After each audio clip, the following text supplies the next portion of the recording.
हसी हमरे जाना, पहले पूरा पढ़ देती हूँ, फिर एक एक लाइन का मीनिंग बता रही हूँ मैं।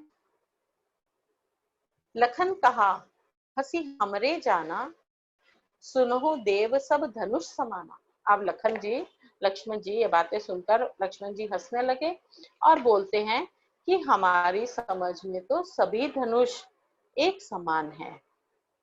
इसमें लक्ष्मण जी कटाक्ष करते हैं परशुराम जी पर कि वो जानते हैं कि शिव के धनुष के बारे में सभी जानते हैं, पर लेकिन वो परशुराम जी को उकसा रहे हैं।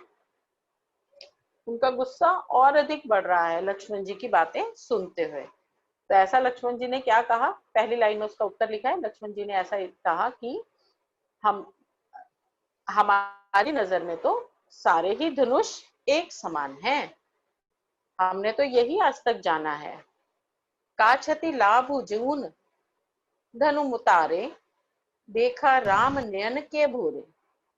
हमारा इसमें क्या लाभ और क्या हानि। क्षति मतलब हानि, लाभ तो लाभ ही है।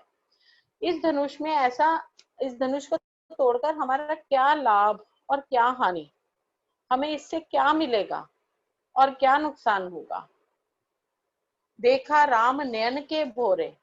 नयन, नयन का मतलब होता है, आपको एक की मतलब पता है, आंख, लेकिन यहाँ पर नयन का मतलब है नया। यहाँ पे नयन जो है अनेकार्थी शब्द के रूप में हुआ है। नयन का मतलब है नया, और नयन जो है अनेकार्थी शब्द है जिसका एक अर्थ है नयन आंखें और एक अर्थ है नया। भोरे मतलब धोखे से। इसी लाइन का आखिरी वर्ड है भोरे। भोरे का मतलब होता है धोखे से।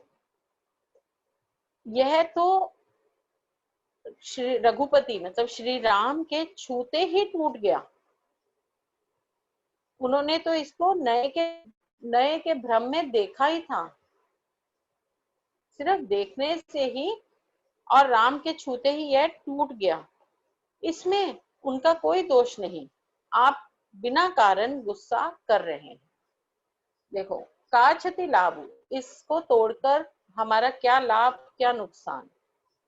देखा राम नयन के बुरे, राम ने तो इसको नए के धोखे से देखा ही था। सिर्फ श्री राम जी ने तो इसको नया जानकर इसकी ओर देखा ही था, और जैसे ही छुअत टूट रघुपति ना दोषु। ये तो रघुपति श्री प्रभु राम श्री राम के छूते ही टूट गया, इसमें उनका कोई भी दोष नहीं है। मुनि बिन काज करे कित रोसु, तो आप तो बिना बात पर गुस्सा हो रहे हैं। बोले चिरे परसू की ओरा, सेठ सुने ही सुभाव न मोरा। अब उसकी बात सुनकर, लक्ष्मण जी की बात सुनकर परशुराम जी को और अधिक क्रोध आ गया, और उन्होंने बोला, अब ये बातें सुनकर जब वो क्रोधित हुए और कहते हैं, हे मूर्ख, तुझे मेरे स्वभाव के बारे में मालूम नहीं है, और अपने फरसा मतलब जो उनका गंडा, जो एक्स कुल्हाड़ी जैसा जो उनके पास हथियार था, की ओर देखते हुए बोलते हैं कि रे मूर्ख, तूने मेरे स्वभाव के बारे में सुना नहीं है, तुझे नहीं पता कि मैं किस स्वभाव का हूँ, और जो कुछ भी है तू बस बोले चला जा रहा है। बालकु बोली बंदो नहीं तो ही, केवल मुनि जड़ जाने मोई। तुझे बस समझ नहीं है कि मैं तुझे, मेरे को तूने साधारण मनुष्य समझा है, तेरी बालक बुद्धि ने मुझे एक साधारण मानव समझ रहे हैं, पर तुम मेरे स्वभाव के बारे में अच्छी तरह से परिचित नहीं हो। बाल ब्रह्मचारी अति क्रोधी, मैं कौन हूँ पूरी दुनिया जानती है कि मैं बाल ब्रह्मचारी हूँ और अत्यधिक क्रोधी स्वभाव का हूँ।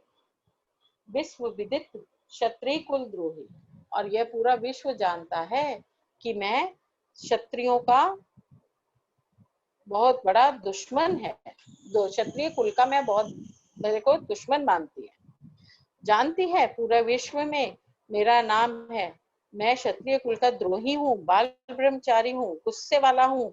यह बात सारी दुनिया जानती है, और मुझे ऐसा प्रतीत हो रहा है कि मेरे स्वभाव के बारे में शायद तुम नहीं जानते। भुजबल भूमि भूप बिनु कीन्ही, मैंने अपनी भुजाओं, भुजबल मतलब भुजाओं के बल से इस भूमि को कई बार राजाओं से विहीन कर दिया।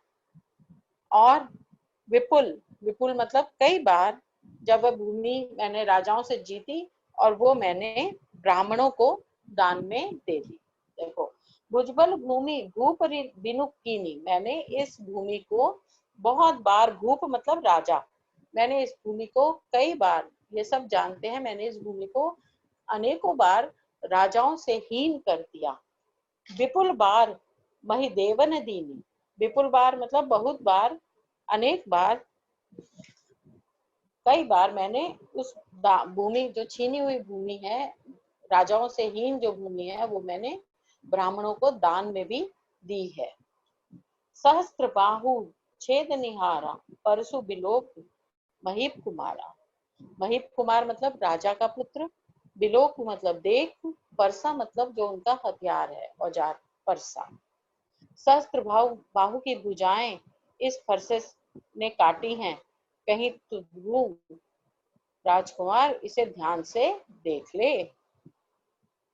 सहस्त्र बाहु छेद निहारा, इस फरसे ने, मेरे फरसे ने कई बार सहस्त्र बाहों वाले, हजारों बाहों राजाओं की काटी हैं, अब तू भी इसको ध्यान से देख। मातु पिते ही जानी सोच बस करे से महिष किशोर, गर्भन के अरबक दलन परसु मोर अति घोर। हे राजकुमार, तू अपने माता पिता के बारे में सोच, मतलब कि तू उनके दुख के बारे में सोच कि जब मैं तुम्हारा वध कर दूंगा तो तेरे माता पिता के शोक में क्या हालत होगी, उनके बारे में सोच कुछ। मेरा जो ये फरसा है, ये इतना भयानक है कि इसके डर से गर्भ में पल रहा बच्चा भी इसके डर से मर जाता है। तो तुम मेरे इस फरसे को, ये इतना भयानक है मेरा फरसा, कि इसको देख और अपने माता पिता के बारे में सोच। अगर मेरा फरसा कुछ करने पर आ गया तो तू बचेगा नहीं, तू काल के बस में है, तू अपने आप को संभाल, अपने माता पिता को सोच के वश में मत कर, उनको सोचने के लिए शोक में मत डुबो, क्योंकि मेरा फरसा इतना भयानक है, इतना ताकतवर है कि यह गर्भ में पलने वाला बच्चा भी मार सकता है।